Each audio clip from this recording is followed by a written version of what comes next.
Hey everybody, Big Andrew here. Thoughts from the bench today. Uh, Again, coming to you from my home gym here in my garage with a few thoughts for you. I remember when I was a kid, we traveled the country. We were always traveling, um, and usually we were traveling to go to different churches and stuff like that all over the country. And a lot of them very conservative churches. Sometimes ultra conservative churches, but even by standards back then, they were very conservative. Today, they would be maybe fringy kind of stuff, maybe, I don't know. But I remember that. I remember going to these churches. I remember going to one particular church in Georgia, not far from where I am from, and there was this guy got up during this camp meeting. And this camp meeting, for people that don't know what a camp meeting is, it's usually several days, a week, maybe 2 weeks or more of church services multiple times a day. And you'll have multiple speakers, multiple preachers, and stuff like that. And we went to this one where it was renowned for having lots of preachers, being very loud and lots of boisterous speaking and lots of music, and it was really big deal. And if you wanted to network with other preachers or something like that and build a ministry, which is what we were doing, then you needed to go to places like this. So we went to this one, and I was about 12, I think, maybe 11, but I'm feeling like I was probably 12. And this one particular camp meeting we went to had 3 services a day. They had one in the morning, and then they would have a little break, then they would have one in the afternoon, then you'd have a little break, and then you have a big one in the evening. And usually there were 2 to 4 speakers or preachers each one of these services. And there was one, I want to say it was the second service of the day, somewhere in the middle of the week. This preacher got up and he preached this fantastic sermon. I won't mention his name. I remember his name. I remember the sermon. The sermon was A Tale of Two Ships, is what he called it. And it was a beautiful sermon. And he was preaching about comparisons of the Titanic, which is the Titanic movie. I think had come out within about a year of this. This was kind of a pop culture reference. The Titanic, and then the second ship was what we call the Ship of Zion, which is, it's not really in the Bible, but it's a metaphoric ship that we use to talk about crossing over death into heaven. That's just this metaphorical idea. It's a poetic thing that a lot of Christians use.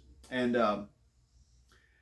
he preached it, and he talked about going to heaven and all the benefits of being a follower of Jesus and the love. And it was just a beautiful thing, talking about how God sunk the ship of the Titanic, and God won't let your ship sink when you're on the ship of Zion. It was a beautiful message, and it was unique that week because of the way it was presented and everything. And that man, I just remember him preaching that, and it was calm compared to a lot of other sermons that week that were very loud and boisterous and pointing their fingers and screaming at you and telling you all the things you're doing wrong in your life. But this was encouraging, and it was toned down a little bit, but it was still full of emotion and energy. And I remember that being like an 11, 12-year-old boy and sitting in that service and just being just struck by how beautiful the pictures of heaven were that he was painting with his words, and the pictures of death for those that believe.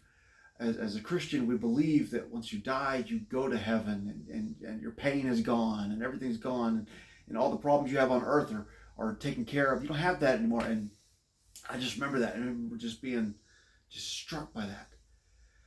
It wasn't very long. I want to say it was 6 weeks, 2 months later, I had heard that same preacher who had been preaching for decades, probably 40, 50 years at this point, committed suicide.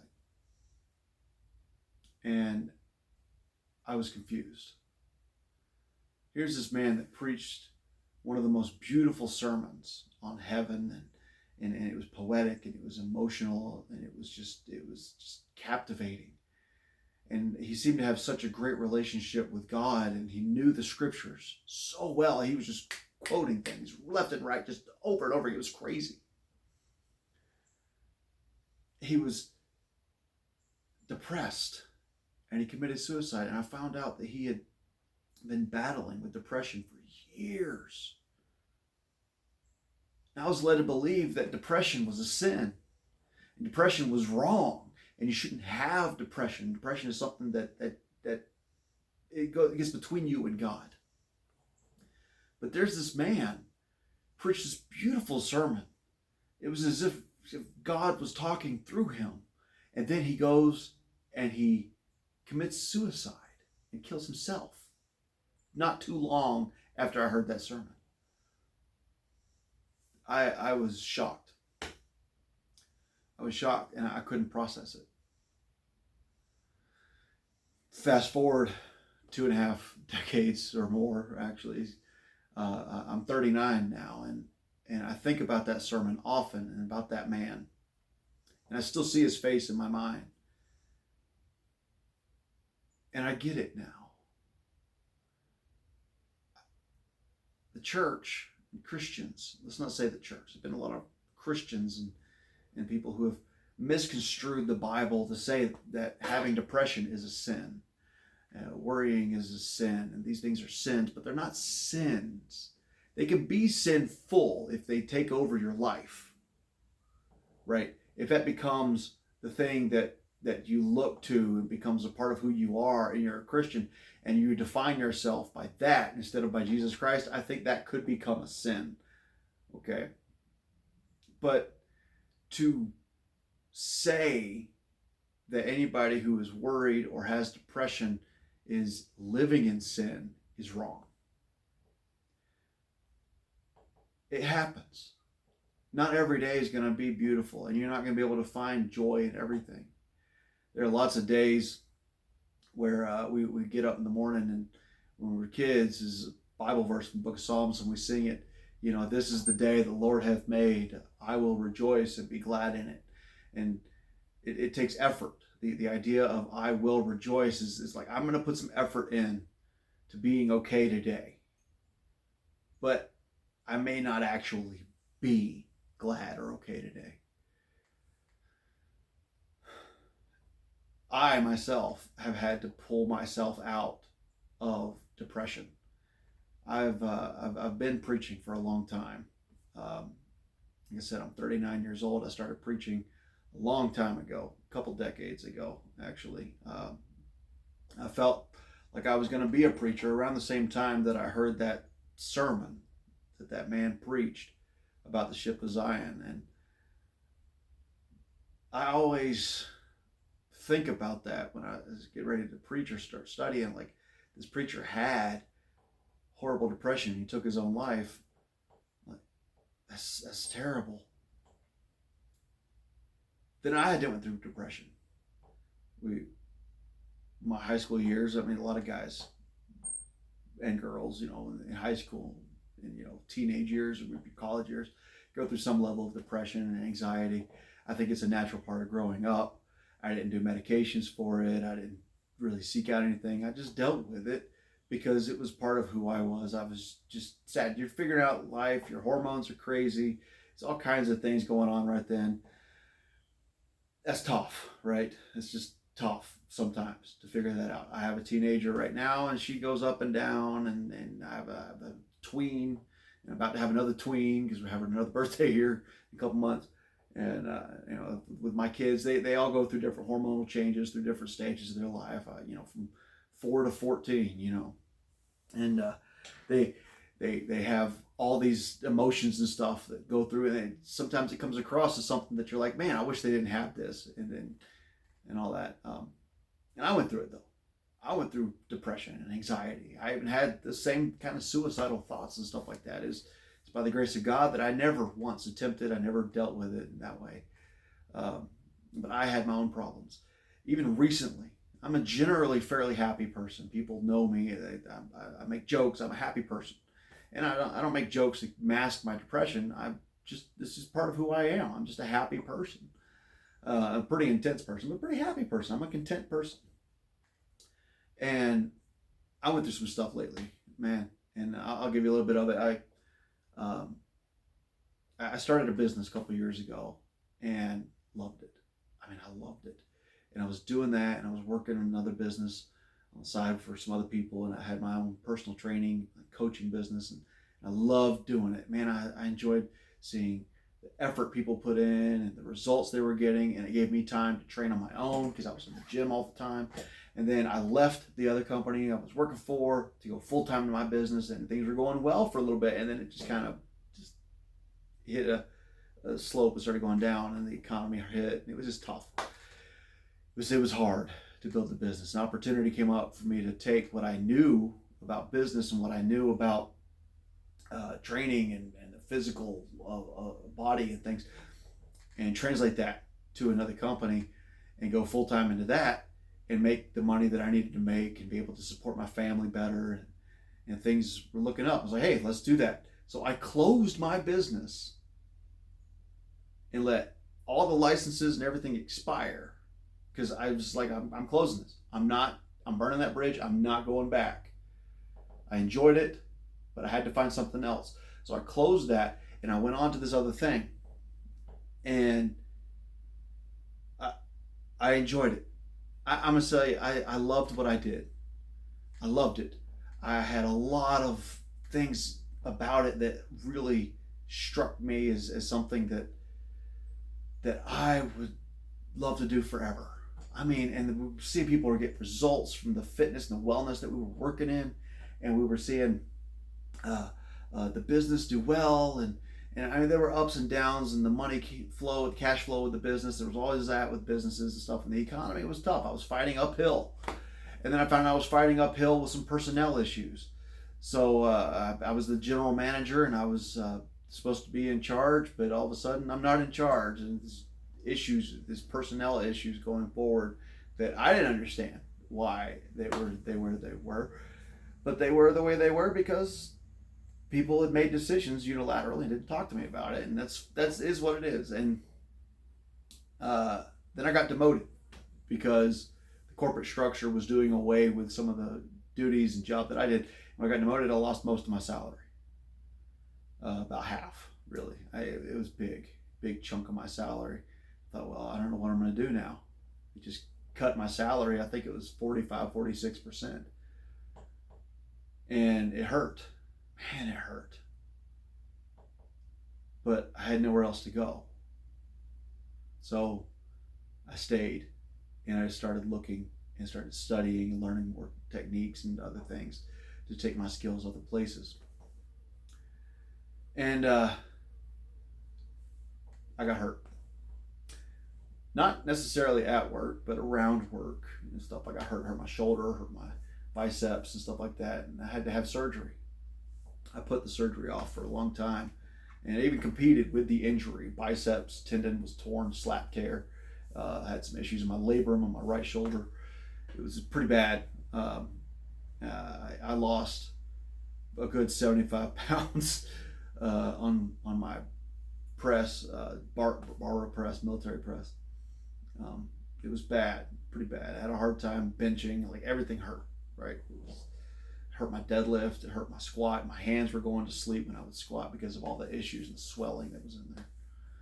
Put it off for months. I found out about it like around October, and I put it off for a long time, and then come January, February, I decided, you know what? I need to have this surgery. It was affecting my work. I had to buy a compression sleeve, which I'll tell you about in another video. I got some product reviews coming up. And buy a compression sleeve that really helped, but it wasn't the solution that I needed. It delayed the inevitable, really, and it prevented it from getting too much worse. So I had this compression sleeve on my shoulder, strapped around my body, and called my doctor and said, hey, I need to set something up, and I need to set something up for late April, early May. This is, like I said, January, February. And they said, okay. They gave me a date. I said, I'll take it.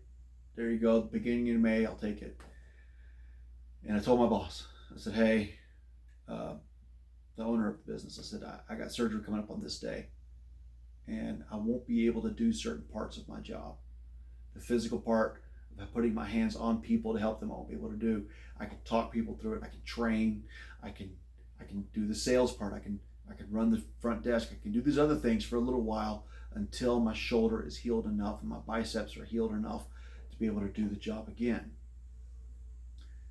So I'll come in and I'll help run the business, but I can't do part of the work. And she said, okay, we'll figure it out. I said, great. I said, this is how much time I'm looking at. I told her. And I told her, I said, I'll be out for at least 2 weeks after the surgery. It's going to take me 2 weeks to kind of recombobulate myself after this and kind of get my mobility back and maybe even get to where I can drive myself back and forth to work with one arm. And she said, all right, 2 weeks, fine.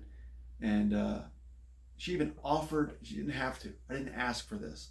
She offered to pay me sick leave for those 2 weeks. I was so grateful. I was like, thank you, I appreciate that. And then she's like, when you come back, we'll give you a raise.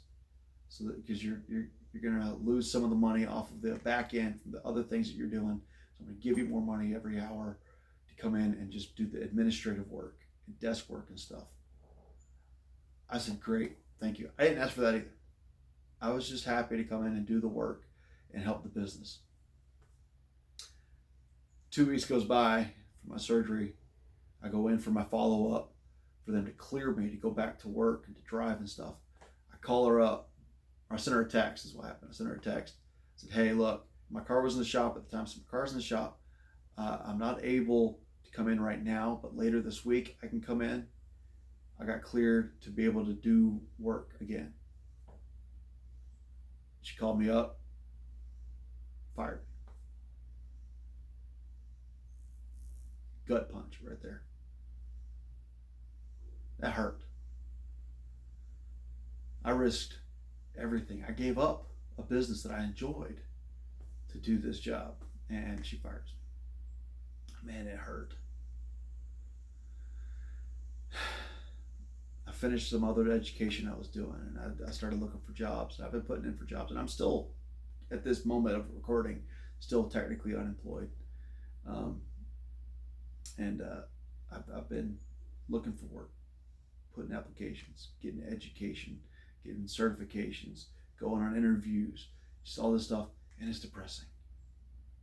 Oh man, it's depressing. It's rough. I got kids. I've got 4 beautiful kids and a wonderful wife, and I have to take care of them. It's my job, and I'm not working in it. I'm trying to. Certain activities I can't do in the gym still because I haven't been cleared. My shoulder's still healing. It's depressing. It's rough. And there's this song, I've probably heard the song by Jelly Roll, I'm Not Okay. And he's like, I'm losing track of days, and I'm losing sleep at night. And that's me. Like, for a few weeks there, I didn't know what day of the week it was. I had no idea. I didn't know what the date was. I didn't know what day of the week it was. I was sleeping an hour and a half a night. Maybe I just couldn't sleep. It was in spurts, Sleep for a little bit, be up for a while. Sleep for a little bit, be up for a while, and then get up early. Because I couldn't sleep. It was rough. I don't know if you've ever had shoulder surgery. It's hard to lay down. I'd be in bed. I'd sleep till 2, 3 o'clock, and I'd get up and have to go sit on the couch because I couldn't lay down. It was rough. Life was just hard. What I did was I tried to focus on things I could control. What I can control is my diet. What I eat, when I eat, how much I eat, I can control that. The exercises I can do and how long my workouts are, I can kind of control some of that. I'm getting better, I'm getting stronger, I'm focusing on those things. How I talk to people, I can control that. How I treat my wife and my kids, how I talk to people at church or out in public, I can control that. I can control my prayer life. One thing I've had to do is become more intentional about prayer. Intentional about what I pray, when I pray, for whom I pray. Focusing on things I can control stabilized me. It stabilized me and it put me in a position where my depression is handled. I'm still sad. I'm still angry. I'm still upset. But it doesn't control me. It doesn't control me because I won't let it, because I am focusing on what I can control in the life that God has given me. Maybe you face depression. Maybe you got your problems. Who knows? Maybe you're going through a rough time. Maybe you're going through a harder time than I am. Maybe you're going through the same thing. I don't know. I don't know who this is going to reach. But focus on the things that you can control. Focus on the things that you can control and let God handle the rest. If you let Him handle the rest, you'll be okay. The things you can control, what you eat, when you eat, how you eat, how you talk to people, who you talk to, you can control a lot of that a lot of times. When. Music you listen to, the books you read, your prayer life. Maybe you don't have a prayer life. It might be a good time to start. Focus on what you can control and let God control the rest. He's already got a plan for it anyway. All right. Well, now, that's my thought from the bench for today. Have a good day, y'all. See you next time.